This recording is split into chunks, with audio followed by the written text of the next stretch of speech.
Hi, it's Michael. Today's talk is about intelligence and intellect. They are not the same, and why it matters. It is actually quite important. So, as it is said, we are in this world to spiritually evolve, and when observed with awareness, it is obvious that it is so. And for spiritual evolvement, truth matters and the implications of it. So, as already mentioned, intellect and intelligence are not the same thing. Many people confuse them. Intellect is of the mind, and intelligence is of the heart, so to speak, actually of the spirit. But it could be said that it is coming through the heart. Now, intellect is, or characteristics of intellect are that it is hard, it helps with education, with thinkingness, with learning languages. It helps with climbing the social ladder. It helps with figuring out how to take advantage of situations in this world to one's benefit. And its big disadvantage is that, as Dr. David Hawkins said, the intellect cannot tell truth from falsehood by itself. It can guess, and it probably has 50-50 chance of guessing correctly, but it can only guess. Intelligence, on the other hand, is the province of the heart, of the spirit. It is soft, and in this world it can be relatively easily suppressed, and it can tell, intelligence can tell truth from falsehood, and intelligence helps with, as already mentioning, discerning what's helpful, what's not helpful. It helps with spiritual evolvement. The intellect by itself cannot help with spiritual evolution. It's impossible. That's the power of intelligence.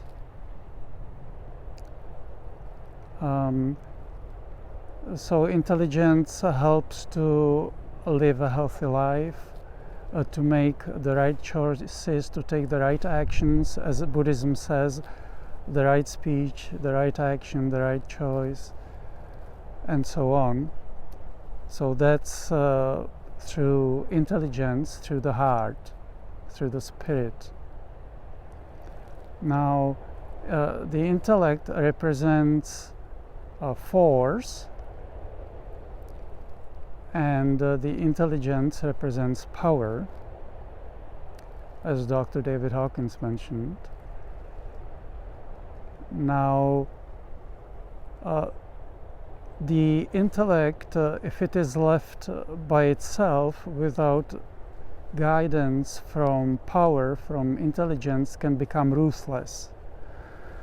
And unbridled capitalism is one of the expressions or manifestations of intellect that is not guided by intelligence. So intellect can take advantage of people and situations to its own advantage while stepping on others. Intelligence cannot do that. And also the intellect can be in a way kind of measured The IQ test is not an intelligence test. It has nothing to do with intelligence. It is intellect test. Intelligence cannot be measured. Intelligence can be demonstrated. For example, a mother taking care of the baby, or advancing spiritual evolvement, or another way of demonstrating intelligence is, for example, it's a hot day, you feel very thirsty, and you represent it with a couple of drinks, a cold beer and peppermint tea, herbal tea. So which one of these two do you choose? Well, obviously, intelligence will choose the tea, while the intellect would go for the beer, most likely, almost certainly. And similar situation if on the internet you're presented with several different news reports, and one is about something beautiful, like let's say beautiful flowers blooming on some alpine meadow, and the other article is about war, or about some carnage, or about something very dramatic, very sensational. Which one will you be attracted to first? If you're attracted first to the drama, to the sensationalism, to the carnage, then you're controlled by the intellect, at least at that time. And if you're attracted first to the beautiful alpine meadow with flowers, then at least at that time you're guided by intelligence. Now, as mentioned, intelligence can be in this world fairly easily suppressed. And what suppresses intelligence, and this is extremely important to understand, is or are toxins. And the major toxins, which even the Buddhism mentions as the basis of negligence, are alcohol, smoking, and drugs. And surely there are others too, but these are the major ones that most people take in, many people take in. Also, violent entertainment and other forms of negative entertainment can suppress intelligence. Negative intentions, calculatedness, the intellect can suppress intelligence easily.